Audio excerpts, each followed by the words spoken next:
Qual é a imagem de Jesus que você guarda na sua mente? Quando alguém fala sobre Jesus, qual é a imagem que vem aí nos seus pensamentos? Pode comentar um momento com a pessoa ao seu lado?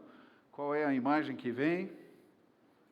Fique à vontade. Se não quiser conversar também, eu entendo.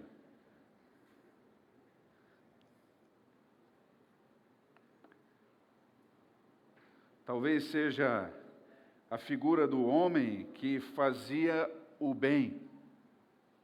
Aquele homem que fazia o bem e tal, caminhou nessa terra, impactou a história antes dele, depois dele, viveu naquela terra onde só tem conflitos hoje. Talvez alguns mantenham na mente a ideia do Cristo crucificado. Podem até ter pendurado no pescoço uma cruz. Alguns ainda têm uma cruz com Cristo. Mas, amados irmãos, a maior notícia que temos de todos os tempos é que a cruz está vazia. Louvado seja o seu nome. A cruz está vazia e também não há ninguém mais lá na sepultura. Ele ressuscitou. Não existe um lugar de peregrinação onde a gente possa encontrar os restos mortais de Cristo. Vamos visitar, vamos fazer uma grande caravana, tocar lá no esquife, na sepultura de Cristo. Ele está lá, não, ele ressuscitou. Louvado seja o seu nome. E é justamente aqui, queridos, que começa essa nova série de reflexões da borda, Apocalipse para hoje. É com o Cristo ressuscitado, glorificado. Esse Cristo que está em nosso coração e mais um pouco de tempo vai voltar para dentro dessa nossa história e nos levar consigo.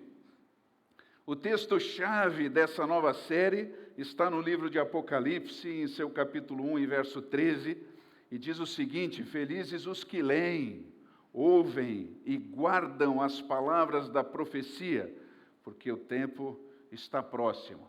Será que você pode cutucar a pessoa ao seu lado aí e dizer, o tempo está próximo? Se você também não quiser participar, fique à vontade. Todos aqui têm liberdade total.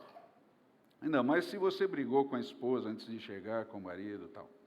Namorado, noiva, pretendente. Bom. Mas antes de entrarmos propriamente no livro, é muito necessário que você seja encaminhado para o contexto dele. É importantíssimo que você saiba ler a Bíblia dentro do seu contexto. Não é um livro que simplesmente você abre e pega um verso e começa a aplicar a sua vida. Não, ele tem um contexto. E quem despreza o contexto da Bíblia acaba errando na sua interpretação. Por isso que temos tantos caminhos hoje. E antes de entrarmos propriamente no livro, eu gostaria de levá-los à antessala do Apocalipse. E você vai perceber que o tema do livro se concentra ao redor da revelação que pertence a Jesus Cristo. É dele. Ele recebe e agora vem compartilhar com a gente essa revelação. Especificamente com um homem chamado João. Estamos no capítulo 1 e verso 1. Outra coisa muito diferente do livro do Apocalipse é que encontramos Jesus dividindo o conteúdo do livro dessa sua revelação antecipadamente. O autor, na verdade, vai registrar o que é a vontade de Cristo para essa revelação. Você vai perceber no capítulo 1 e 19, então, que João deveria escrever sobre as coisas que ele viu, as coisas que são, as coisas presentes e as coisas que viriam. A primeira parte apresenta Jesus Cristo glorificado, aí na sua transcendência, na sua autoridade sobre a igreja e a história. Já não é mais aquele que nasceu na manjedoura, é o Rei dos Reis e Senhor dos Senhores. A terceira, última parte, mostra os acontecimentos futuros a partir daquele momento da revelação para João. Então, a partir dali, um desenrolar profético acontece. E a segunda parte, a parte do meio, traz a mensagem de Jesus às 7 igrejas locais. Ele para e começa a escrever uma carta especificamente para o grupo de pessoas que se chamam pelo seu nome, que entregaram sua vida a Ele. E Ele quer dar um recado pessoal para essas pessoas. Eram igrejas reconhecidas a partir da cidade onde elas estavam, daí os seus nomes. Naquela época não existia primeira igreja, segunda igreja, terceira igreja isso e aquilo. Era uma igreja só, grupos diferentes no meio de cidades que eram grandes e que às vezes se reuniam todos juntos, às vezes não, a perseguição era grande. Mas estavam espalhados por todas essas cidades que se localizam na Ásia Menor, como você pode ver no mapa aí, pertinho da Itália, da Grécia. Agora, o mais interessante, queridos, é que eram então cartas a igrejas reais, igrejas que realmente existiram. E quando você começa a ler essas cartas nos primeiros capítulos de Apocalipse, vai perceber que elas retratam a realidade relacional e espiritual daquele grupo, daquelas pessoas. Mas o mais interessante é que não diz respeito somente àqueles primeiros leitores, os leitores de primeira mão, mas diz respeito também a nós hoje. Por isso que você vai poder se ver nessas cartas, avaliar a sua condição espiritual a partir das confrontações, dos elogios e das promessas feitas por Jesus. Mas antes de chegarmos ao Apocalipse propriamente dito, eu gostaria de levá-los a uma introdução à profecia. Antes de cairmos no livro e começarmos a debulhar ali, vamos aprender um pouco a respeito da profecia. Eu não sei se você sabe, mas no Novo Testamento nós temos diversos textos proféticos. E uma coisa que é uniforme entre eles são os alertas e as exortações quanto à nossa postura pessoal diante do tempo de cumprimento das profecias e da indicação que é insistente, recorrente, da iminência do retorno de Cristo. Ele pode voltar a qualquer momento. Isso é muito interessante. Sempre que se fala de profecia, se chama a atenção de quem realmente já é discípulo. Preste atenção. Olha, o tempo está próximo. Dentre muitas no Novo Testamento, eu separei essa de 1 Tessalonicenses 5, versos de 1 a 11, para a nossa meditação hoje à noite e levar você a um preparo para ouvir acerca da profecia. Então, quero convidar você a abrir a sua Bíblia, o seu smartphone, ou então acompanhar a leitura a partir do telão. Diz assim o texto: Irmãos, quanto aos tempos e épocas, não precisamos escrever-lhes, pois vocês mesmos sabem perfeitamente que o dia do Senhor virá como ladrão à noite. Quando disserem paz e segurança, a destruição virá sobre eles de repente, como as dores de parto à mulher grávida, e de modo nenhum escaparão. Mas vocês, irmãos, não estão nas trevas para que esse dia os surpreenda como ladrão? Vocês todos são filhos da luz, filhos do dia. Não somos da noite nem das trevas. Portanto, não durmamos como os demais, mas estejamos atentos e sejamos sóbrios. Pois os que dormem, dormem de noite, e os que se embriagam, embriagam-se de noite. Nós, porém, que somos do dia, sejamos sóbrios. Mas como ser sóbrio? Perceba, vestindo a couraça da fé e do amor, e o capacete da esperança da salvação. Porque Deus não nos destinou para a ira, mas para recebermos a salvação por meio de nosso Senhor Jesus Cristo. Ele morreu por nós, para que quer estejamos acordados, quer dormindo, vivamos, mortos aqui no caso, vivamos unidos a Ele. Por isso, exortem-se e edifiquem-se uns aos outros, como de fato vocês estão fazendo. Que o Senhor acrescente essa palavra no nosso coração hoje à noite.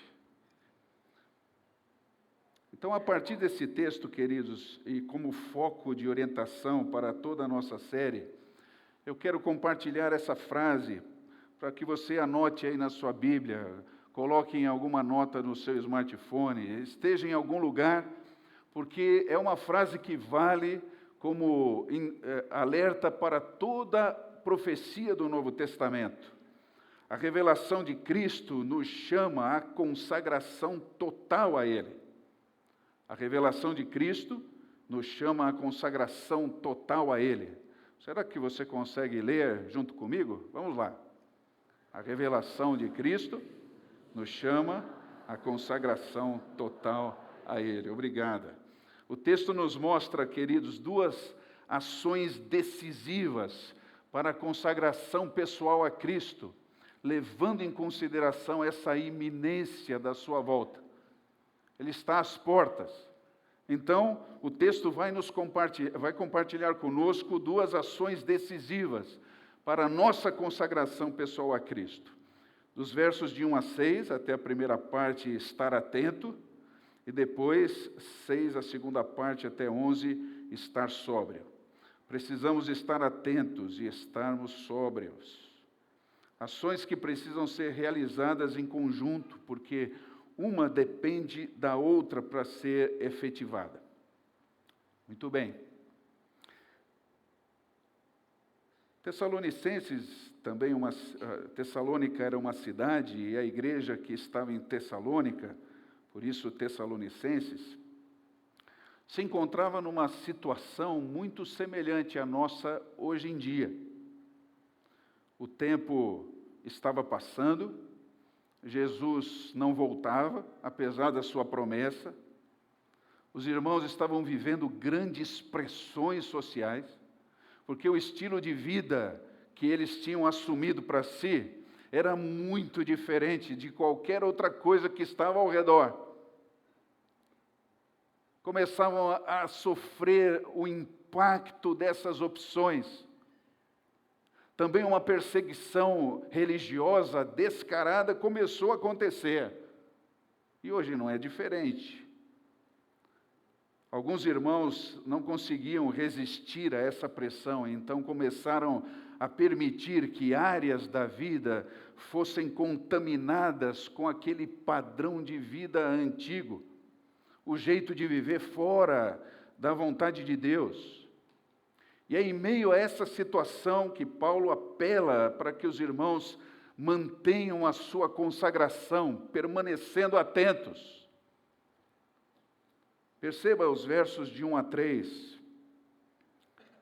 Reconhece a realidade espiritual e social ao redor de cada um de nós, não só na época, mas hoje também.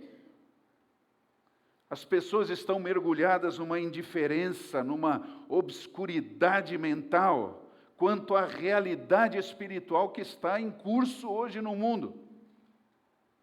Estamos vivendo uma verdadeira matrix, é a verdade. Veja que as pessoas ao seu redor cada vez menos percebem a passagem do tempo, escravas de uma profissão, de uma carreira, de valores que tira delas o melhor da vida. E, finalmente, as faz buscar uma qualidade de vida em momentos de prazer. Nada além disso. Para essas pessoas, conforme os versos de 1 a 3, o dia da volta de Jesus reserva total surpresa, ilustrada por duas figuras. Veja aí, é o ladrão que assalta sem aviso, perdeu. Ou então as dores de parto que vêm para a mamãe. Ela não tem como controlar isso. De repente, chegou a hora. Quem já viveu isso sabe como é. É maravilhoso. Mas o dia virá dessa forma. Sobre essas pessoas que estão vivendo nessa escuridão, nas trevas espirituais, em termos de discernimento sobre os tempos e épocas. Mas perceba, queridos, que o apóstolo faz questão absoluta de afirmar nos versos 4 e 5, principalmente o verso 4, a certeza de que os seus leitores não vão ser capturados pela surpresa, pelo imprevisto, porque eles já foram libertos das trevas, da mente e da alma, são da família, são filhos de Deus, são da luz, são do dia, do relacionamento de intimidade com Cristo. Quem vive isso não pode ser surpreendido de forma alguma. Aleluia. Você vive isso? Está fraco o amém, hein? Bom, esse é o ideal. Mas se você observar o verso 6, vai perceber que ele nos mostra a possibilidade de alguém, apesar de estar no dia, na luz, no relacionamento com Cristo, se render à escuridão e à indiferença espiritual. É por isso que ele diz: portanto, não durmamos como os demais, mas estejamos atentos. E esse subjuntivo proibitivo que Paulo usa aqui, que não durmamos, tem por objetivo trazer os seus leitores, e você e eu também aqui nessa noite, para a esfera, para o ambiente da decisão pessoal, em relação a esse assunto em particular. Chamando a sua atenção, a minha atenção. Não durmamos como os demais fazem, aqueles que não são do dia, que não estão em Cristo. E eu fico pensando, como é que alguém que está em Cristo começa a viver essa situação espiritual? Desapego daquilo que é certeza para retornar a um estilo de vida antigo. Tenho conversado com tantas pessoas e percebido, e na minha vida também não é diferente, que o demônio não se materializa na minha sala dizendo: vim te buscar. Ou então ele diz: vou oferecer os reinos do mundo para você. Deus sabe por que ele não pode fazer isso. Já ficou meio, os reinos do mundo.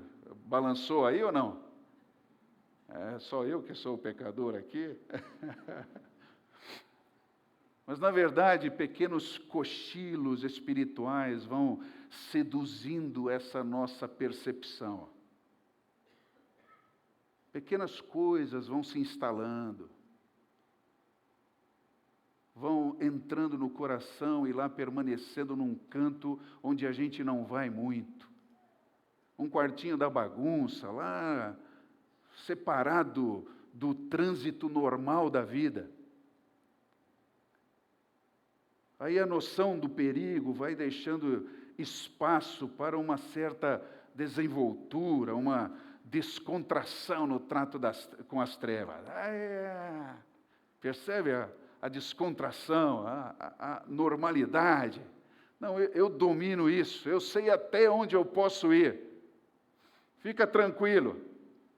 Eu estou conduzindo a minha vida, não sou conduzido. Eu sei até onde posso ir.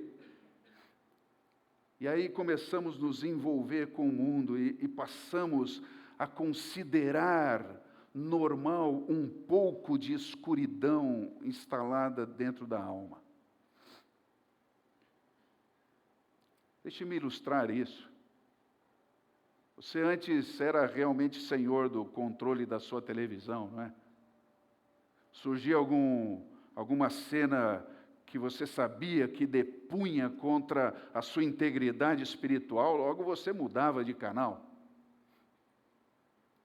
Mas, de repente, algo em você começa a agir de maneira contrária. Não, eu tenho maturidade suficiente para lidar com essa limitação. Não, isso aí, ó, até chegar ao nu artístico, é ou não é?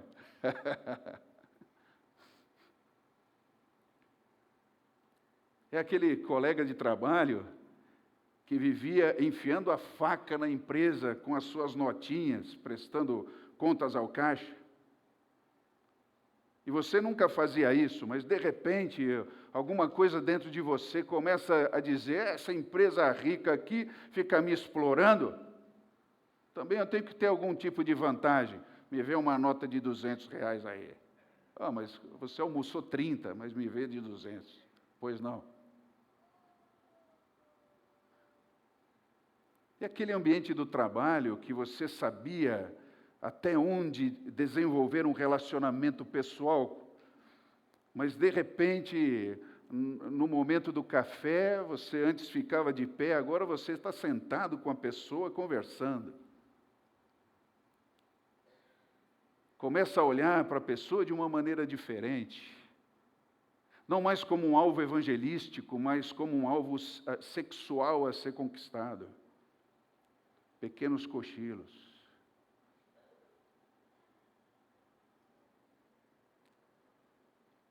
A velha natureza assume o controle. Querido irmão, não permita que isso aconteça, por favor. Não permita. Não deixe. Lembre-se que pequenas decisões, sem considerar a vontade de Deus, me leva a grandes decisões independentes de Deus. Pequenas decisões, sem considerar a vontade de Deus, me levam a grandes decisões independentes de Deus. Por isso, essa consagração da qual estamos falando não está ligada a um evento. Eu vou me preparar, vou me consagrar. E aí, comumente, vamos ter mais tempo em oração. Não é disso que estamos falando. Estamos falando de um estilo de vida consciente. Por isso que a exortação surge com naturalidade. Vigiemos, irmãos. Estejamos atentos, não vamos dormir em serviço, não vamos deixar que o nosso orgulho nos leve a flertar com a escuridão, a namorar com ela. Não deixe, meu irmão, minha irmã, que isso aconteça, que a sua mente durma nos braços de qualquer ação viciante, que venha escravizar sua alma, de pensamentos que te levem a ignorar em algum momento o que Cristo fez e prometeu para a sua vida. Não deixe, querido, que os pensamentos dessa sociedade sem Deus ceguem a sua mente, tirem de você o discernimento espiritual, porque se isso acontecer, você vai voltar a uma religiosidade vazia, a uma formalidade na fé, um formalismo da fé. E o que é pior, a teorização do sobrenatural. Vai fazer parte de uma história muito antiga na sua vida. O último milagre que Deus fez, a última oração que Ele respondeu. Não permita que o seu coração seja seduzido, em nome de Jesus. Muito pelo contrário, veja aí o que o texto nos mostra. Nós precisamos dizer que não pertencemos mais à escuridão da alma, mas que nós somos da luz, nós somos do dia, que nós nascemos de Cristo Jesus. Será que você pode dizer aí isso no seu coração? Existe convicção nessa palavra ou não? Porque a revelação de Cristo nos chama, queridos, à consagração total a Ele. Já a segunda ação decisiva para a consagração pessoal a Cristo diante dessa iminente volta dele, a promessa dessa volta que em breve vai acontecer, está nos versos 6 a 11, e é estar sóbrio. Manter-se sóbrio, estar sóbrio. Essa sobriedade, queridos, tem a ver com a conexão espiritual que temos com Cristo e a dependência de Cristo para vivermos a vida com Ele.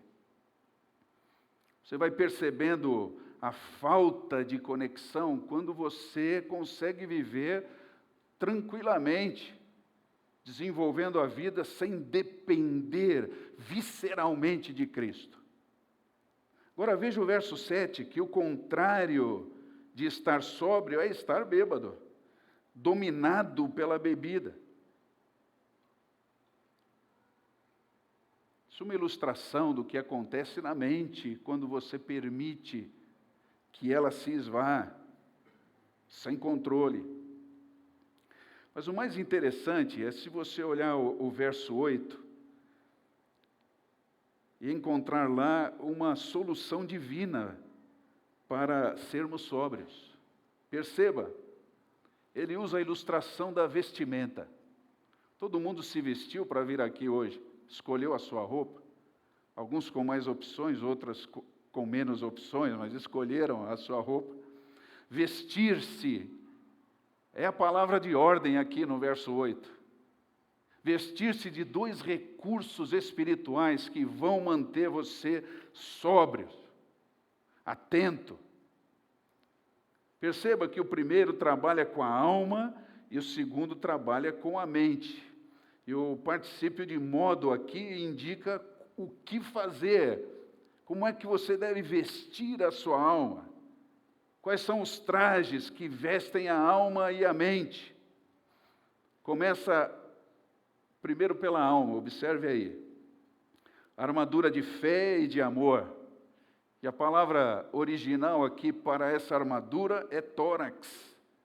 É a couraça que protegia do pescoço até o ventre. Aqui significando justamente uma menção aos seus sentimentos. A fé e o amor são esse combustível, inclusive sentimental, de todos os níveis de relacionamento interpessoal que desenvolvemos. Seja comigo mesmo, com Cristo, com os meus irmãos, com os familiares, com as pessoas em geral. É a marca da vivência cristã, esse amor prático, colocado a partir da pessoa, definido a partir da pessoa certa, colocado nas mãos de Cristo para que Ele possa usar isso e alcançar outras pessoas. E gostaria de perguntar a você, no trato da sua alma, com o que você tem se vestido? Você tem deixado a sua alma indefesa? Os sentimentos que você tem nutrido comumente no seu coração, que fazem parte da sua agenda diária, têm aproximado você de Cristo ou levado você para as trevas, para a escuridão? Tem trazido mais lucidez à sua alma ou tem bagunçado o seu mundo interior? O que os sentimentos têm feito dentro de você? É preciso vestir-se da armadura de fé e de amor. Mas a segunda parte o segundo recurso tão importante e interessante, está ligado à mente. É o capacete de esperança que pertence à salvação. Essa esperança inviolável de que a salvação está garantida por Deus. Veja o verso 9. Diz o texto que Ele não nos lançou ao abandono para dentro da sua ira, ou seja, para uma alienação, escuridão sem Cristo. Não, pelo contrário, Ele nos deu a oportunidade de alcançarmos a salvação pela instrumentalidade de Jesus Cristo, com quem, segundo o verso 10, nós vivemos em união, quer nessa vida, quer na próxima vida. Manter esperança na mente reveste-me de um recurso que me mantém sóbrio, no meio da vida, no meio do dia a dia. É a esperança da salvação que me mantém atrelado à realidade na qual eu escolhi viver. As novas definições para o meu dia a dia, para a minha vida. Então, pergunto a você, você tem deixado a sua mente indefesa? Os seus pensamentos atuais estão aproximando você de Cristo ou afastando você de Cristo? Como é que seus pensamentos estão se relacionando com a esperança que você deve manter e preservar dentro da alma, do coração, na sua mente? Então, o revestimento de mente e de alma vai levar você às melhores decisões na vida.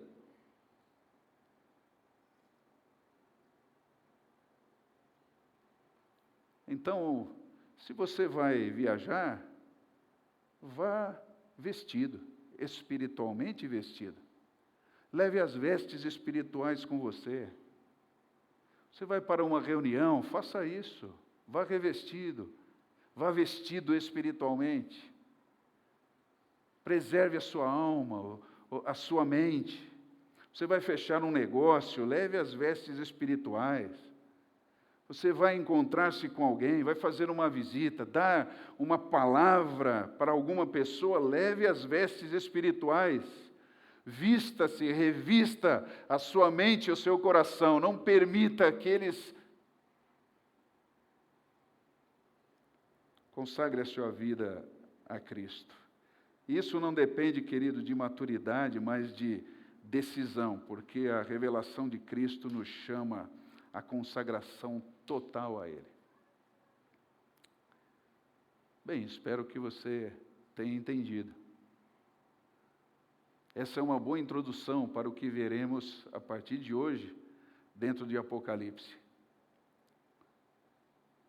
Se você não revestir a sua alma e os seus sentimentos, se você não revestir a sua mente, vai se perder, cochilará, vai se embebedar com a vida e começar a trilhar descaminhos. E é por isso que nós estamos aqui também hoje à noite.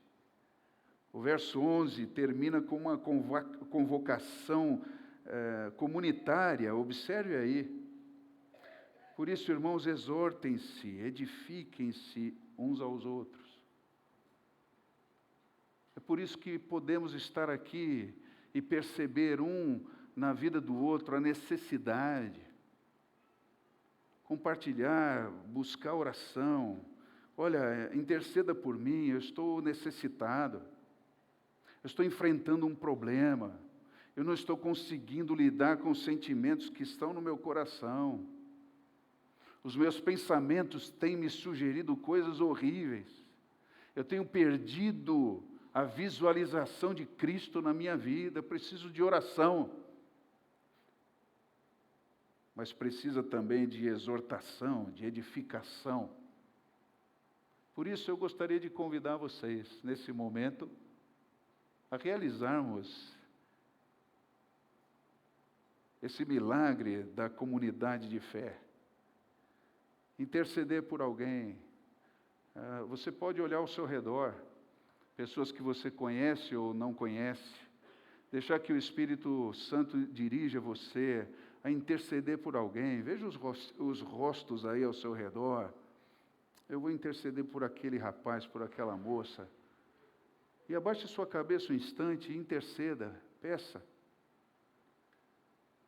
Senhor, que o meu irmão esteja atento, que esteja sóbrio, que a minha irmã esteja atenta, esteja sóbria.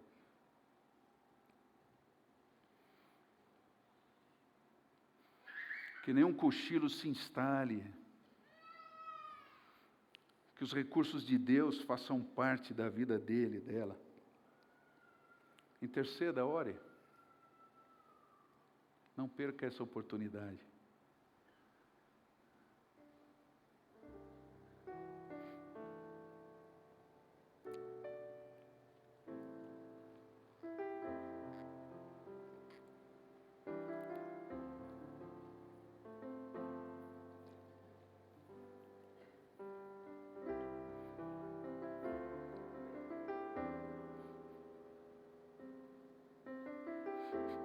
É assim que oramos, Senhor, por irmãos e irmãs necessitados, arrependidos,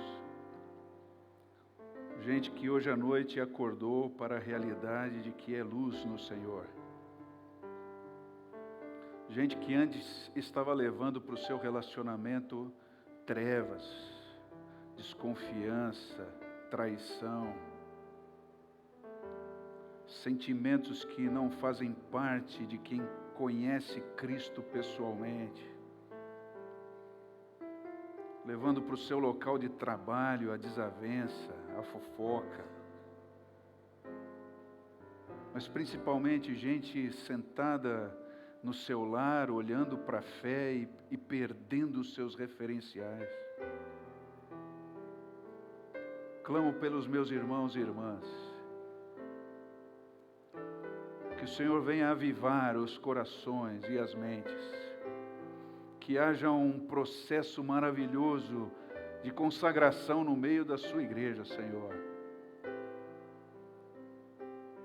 Se existe alguém hoje à noite aqui conosco que ainda não entregou a sua vida a Cristo, ainda não convidou Jesus para entrar na sua vida e fazer de você uma pessoa nova, de dentro para fora,